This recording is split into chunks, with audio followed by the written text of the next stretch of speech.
Oke, kami dari kelompok 3 akan mempresentasikan hasil diskusi kami, yaitu bisnis kami tentang house cake. Meliputi teknologi and operational management, go to market plan, profit formula house cake. Dari kelompok 3 ini kami terdiri dari Chania Ernika Narisma, Nabila Aufa Rahmah, saya sendiri Didi Wibowo, Nur Saida, dan Sofa Raudatul Istafia. Untuk pembahasan, kita langsung aja ke teknologi dan operational management. Pertama yaitu produk. Jadi pada bisnis produk house cake ini, perencanaan yang perlu dilakukan mencakup produk output, terutama pada usaha kue ini, dan pengelolaannya meliputi satu yaitu dimensi produk. Dimensi produk ini meliputi bentuk, warna, motif pada house cake. Seperti contohnya, kue nastar identik dengan bentuk yang mungil dan warna kekuning-kuningan, dengan motif ada parutan keju di atasnya, dan masih banyak motif lainnya.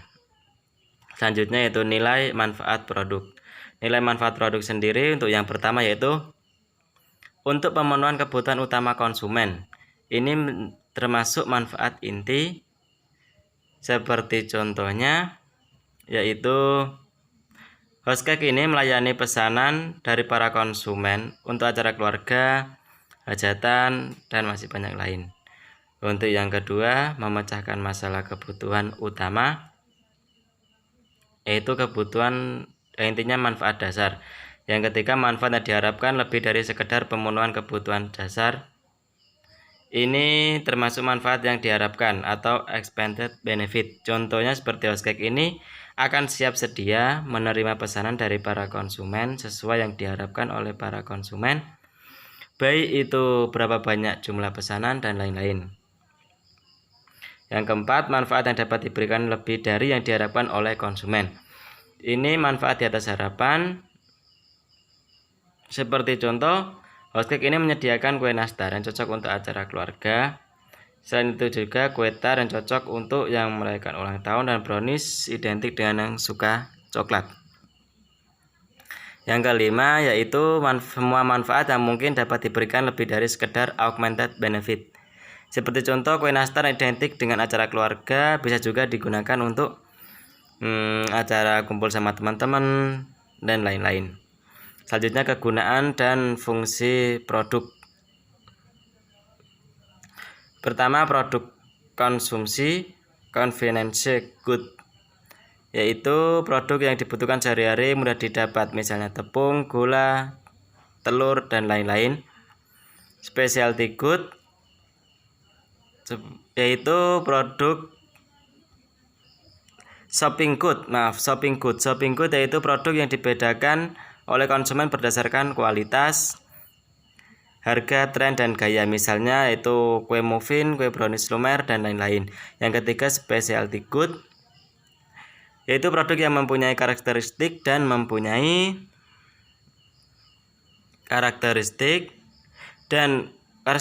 unik dan mempunyai merek yang sudah terkenal, misalnya seperti kue nastar dan kue tart. Yang terakhir, unsold good, produk yang kurang dikenal atau diketahui umum tetapi kurang diminati, seperti contoh yaitu kue muffin. Yang kedua, produk industri, meliputi bahan baku dan suku cadang. Bahan baku sendiri ini merupakan bahan mentah yang diproses lebih lanjut, seperti contoh tepung tapioka, minyak telur, coklat, keju, dan lain-lain. Bahan modal ini bisa mencakup peralatan produksi seperti mesin mixer, oven, dan lain-lain. Perlengkapan dan jasa bisnis. Perlengkapan ini mungkin meliputi seperti alat tadi, perlengkapan seperti alat oven, pemajang kue, mixer, dan lain-lain. Jasanya mungkin dari kita sendiri, yaitu pemasaran secara online maupun offline. Untuk proses produksi lanjut yaitu Pertama kita menyiapkan bahan-bahan dulu seperti tadi minyak, telur, tepung tapioka dan lain-lain. Dan peralatan yang akan digunakan untuk membuat kue seperti mixer, oven tadi. Dan kita mencampur semua bahan tersebut, dan setelah tercampur kita mengolahnya menggunakan alat tersebut, mungkin seperti oven dan lain-lain. Setelah matang dan jadi, kita taruh di tempat pemajang kue. Setelah itu kita melakukan pemasaran, baik itu secara offline maupun online. Proyeksi kapasitas dilakukan dalam jangka minimal 3 tahun ke depan, sesuai dengan rencana produksinya. Dengan menggunakan alat, mesin, bahan, dan jumlah karyawan yang disediakan, maka Housecake dapat merencanakan kapasitas produksi seperti yang tertulis di bawah ini. Jadi yang pertama, kapasitas tahun pertama itu pada tahun 2020 ya. Itu jenis produk kue tart per tahunnya terjual 3.600 pieces, cupcake 18.000 pieces, brownies 5.400 pieces, dan kue kering 14.400 pieces. Jadi pada tahun pertama itu yang paling best seller adalah cupcake. Dan untuk rencana produksi 3 tahun mendatang itu kita lebih mengunggulkan produk cupcake kita, karena pada tahun pertama kan emang cupcake yang paling diminati gitu kan. Ya, selanjutnya yaitu tanah dan bangunan. Housecake sendiri itu berlokasi di Trade Center by Kudus. Jadi di situ tempatnya lumayan strategis kan, karena deket sama kampus UMK.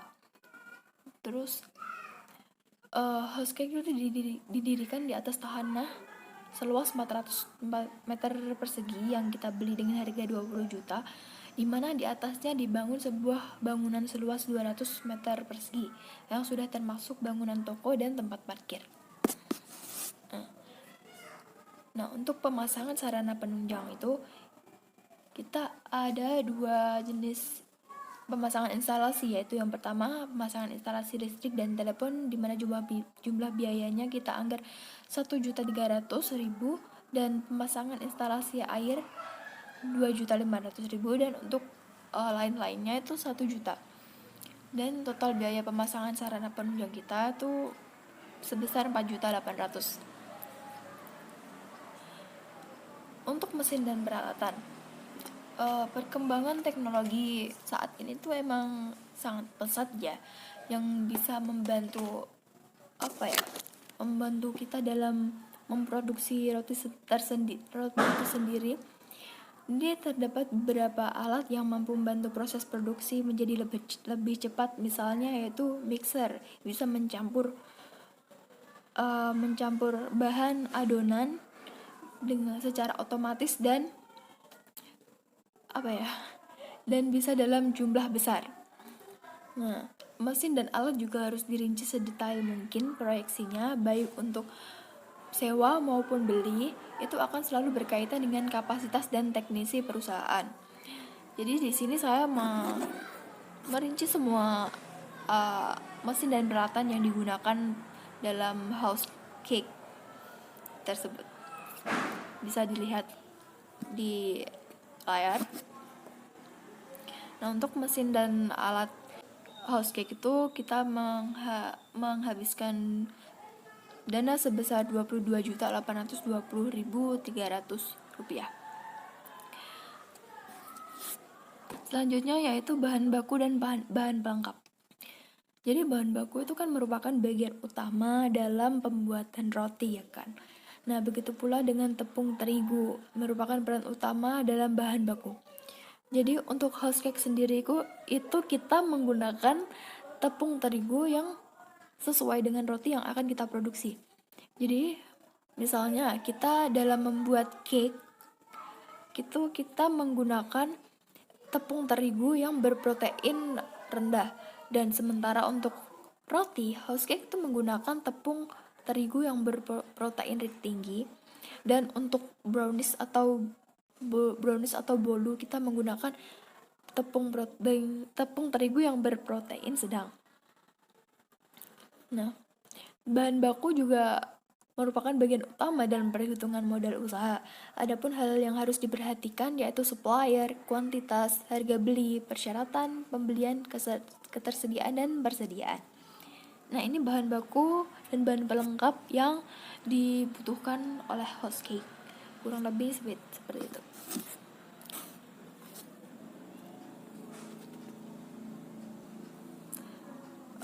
Selanjutnya itu ada tenaga produksi atau tenaga kerja langsung ya. Jadi yang langsung bekerja di tokonya. Kita menggunakan sistem harian, di mana perencanaan tenaga kerja langsung itu juga perlu memperhatikan hal-hal mengenai kualifikasi, tarif upah, jumlah tenaga yang dibutuhkan, dan persyaratan kerja. Nah, untuk jenis kegiatannya kita mengambil kasir, pelayan toko, dan chef, dan juga sales, dimana kita memberi upah setiap hari perharinya itu 40.000, dan untuk bekerjanya per tahun kita membutuhkan 330 hari. Nah, selanjutnya yaitu biaya umum usaha atau pabrik. Nah, sebagai komponen yang biaya modal kerja yang terakhir, kita juga perlu merencanakan biaya-biaya penunjangnya, penunjang sarana dan prasarana, misalnya sebagai berikut. Yang pertama ada pemeliharaan mesin dan peralatan. Kita menganggarnya sebesar Rp1.800.000, karena peralatan kita juga tidak terlalu banyak gitu kan ya. Nah, yang kedua itu ada rekening listrik, air, telepon sebesar Rp2.300.000. Dan yang ketiga ada pemeliharaan bangunan sebesar Rp2 juta. Jadi total biaya umum usaha per tahunnya yang dibutuhkan oleh host cake itu sebesar 6 juta. Go to market plan. Rencana atau strategi bisnis ini sangat erat kaitannya dengan sebuah pemasaran. Karena semua kegiatan dalam bisnis atau perusahaan pasti berakhir pada pemasarannya. Dan pemasaran juga memiliki trik tersendiri agar mencapai target penjualannya, sehingga diperlukannya strategi segmentasi, targeting, positioning. Segmentasi yaitu tahapan untuk memilah-milah pasar yang luas menjadi pasar yang sempit. Misalnya usaha kami makanan.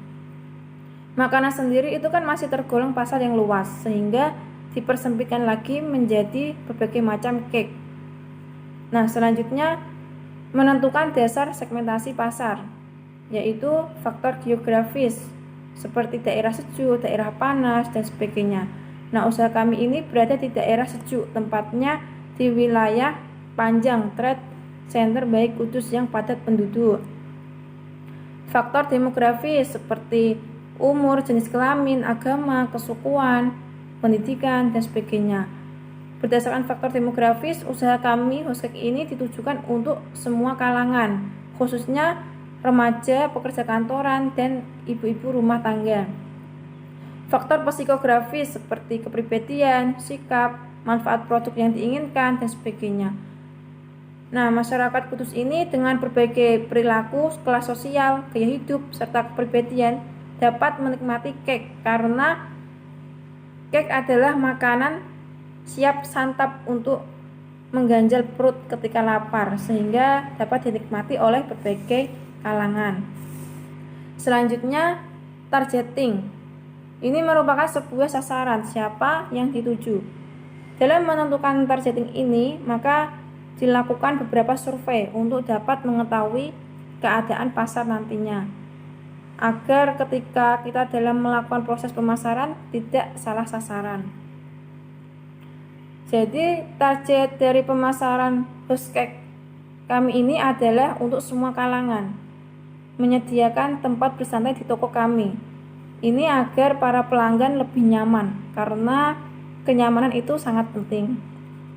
Selanjutnya positioning, yaitu image atau citra yang terbentuk di benak seorang konsumen dari sebuah nama perusahaan atau produk, sehingga perusahaan ini berusaha membuat produknya lebih menonjol dari produk saingan dan membuatnya lebih menarik bagi pembeli. Nah, metode pendekatan positioning yang akan kami gunakan pada produk Ghostcake adalah metode function concept dan pendekatan lebih banyak untuk lebih sedikit. Metode function concept menonjolkan functional needs dari produk Ghostcake, di mana produk Ghostcake merupakan makanan yang sehat dan ekonomis. Jadi, strategi positioning yang akan kami gunakan adalah penetapan posisi menurut kategori produk, harga, dan distribusi.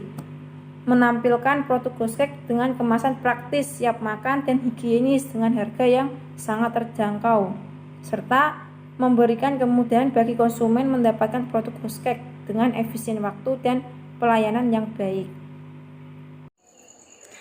Selanjutnya yaitu permintaan. Permintaan merupakan perkiraan atau prediksi jumlah permintaan konsumen terhadap produk dan proyeksikan permintaan konsumen dalam beberapa periode atau tahun yang akan mendatang, seperti kenaikan X% per tahun sesuai kenaikan jumlah penduduk. Nah, pada Ghostcake kami, perkiraan permintaan pada 3 tahun ke depan yaitu pada tahun 2021 berjumlah 1.100 per barang, pada tahun 2022 1.200 per barang, dan pada tahun 2023 sejumlah 1.500 per barang. Selanjutnya yaitu penawaran. Setiap usaha pasti memiliki pesaing, begitupun juga pada usaha kami. Banyak sekali pesaing, diantaranya yaitu toko global. Kapasitas produk per tahun terdapat 600 bungkus per tahun sepanjang tahun 2020, dan pesaing pada toko roti Amanah yaitu 1.200 bungkus per tahun sepanjang tahun 2020, dan pada toko Vanessa Bakery kapasitas produk per tahun jumlahnya yaitu 1.400 bungkus per tahunnya. Nah, jadi sebisa mungkin kita itu meningkatkan kualitas produk kita agar bisa dapat bersaing dengan toko lain. Nah, pada tahun 2021 perkiraan penawaran yaitu jumlahnya 900 per barang. Pada tahun 2022 perkiraan penawarannya yaitu 1.100, dan pada tahun 2023 perkiraan penawarannya yaitu 1.300 barang. Nah, proyeksi penawaran dalam beberapa tahun mendatang diperkirakan mengalami kenaikan sebesar 15%. Nah, selanjutnya yaitu rencana penjualan dan pangsa pasar. Rencana penjualan merupakan rencana produk yang akan dijual dalam waktu 1 tahun disesuaikan dengan kondisi permintaan dan penawaran. Nah, sedangkan pangsa pasar yaitu bagian dari penjualan produk kita dibandingkan dengan penjualan total produk sejenis dalam industri. Nah, di situ terdapat tabel. Pada tahun 2021 terdapat permintaan sejumlah 1.100 dan penawaran sejumlah 900. Maka peluang yang didapat yaitu 200 dan rencana penjualannya yaitu 860. Maka pangsa pasarnya diperoleh 4,3%. Nah, pada tahun 2022 permintaannya berjumlah 1.200 dan penawarannya 1.100, maka terdapat peluang 100 dan rencana penjualannya yaitu 1.100 barang, maka pangsa pasar yang diperoleh yaitu 11%. Dan pada tahun 2023 terdapat permintaan 1.500 dan penawaran 1.300, maka peluang yang diperoleh yaitu 200 dan rencana penjualannya yaitu 2.300 barang, dan pangsa pasarnya yaitu 11,5%. Selanjutnya akan dilanjutkan oleh pemateri selanjutnya. Selanjutnya yaitu mengenai profit formula. Nah, yang pertama yaitu tentang proyeksi keuangan. Nah, secara ringkas dapat diberikan format sederhana perhitungan kelayakan usaha housekeeping secara finansial sebagai berikut ini. Yang pertama yaitu ada sumber pendanaan. Nah, sumber pendanaan kami yaitu dari modal sendiri dan ada juga yang pinjaman. Jadi, sumber pendanaan kami jika dijumlah yaitu ada 150 juta rupiah. Yang kedua yaitu adanya kebutuhan pembiayaan atau modal investasi. Nah, jumlah kebutuhan pembiayaan atau modal investasi kami yaitu sebesar 61.500.000 rupiah. Nah, selanjutnya yaitu ada analisa biaya tetap. Nah, yaitu dengan jumlah 17 juta rupiah. Selanjutnya yaitu mengenai analisa biaya tidak tetap yang berjumlah 7.200.000 rupiah dengan upah 5 orang pekerja dan biaya bahan sebesar 3.500.000.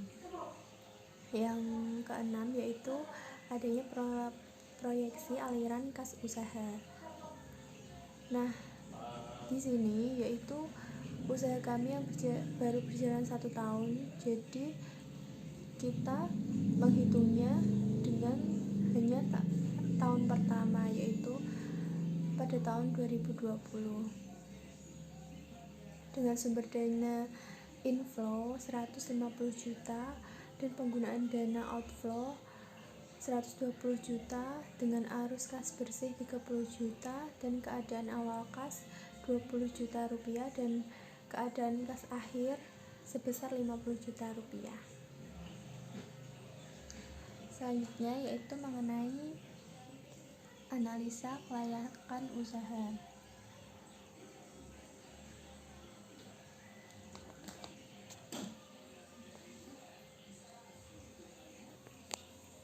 Nah, pada analisa kelayakan usaha ini, jadi analisa investasi digunakan untuk mengukur nilai uang atau tingkat pengambilan dari investasi yang ditanamkan dalam suatu usaha pada masa yang akan datang.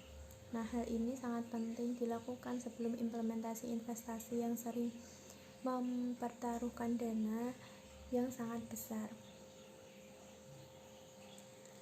Dengan melakukan berbagai macam simulasi tersebut, akan diketahui besarnya faktor resiko yang akan dihadapi dan yang mempengaruhi layak atau tidaknya suatu rencana investasi.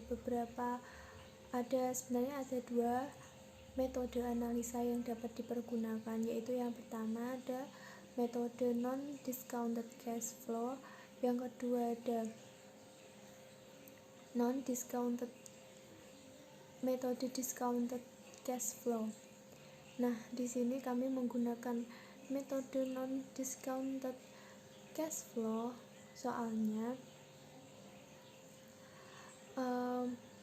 metode non-discounted cash flow yaitu merupakan alat ukur yang sangat sederhana dan mudah dimengerti dan juga berfungsi sebagai tahapan yang paling awal bagi penilaian suatu investasi.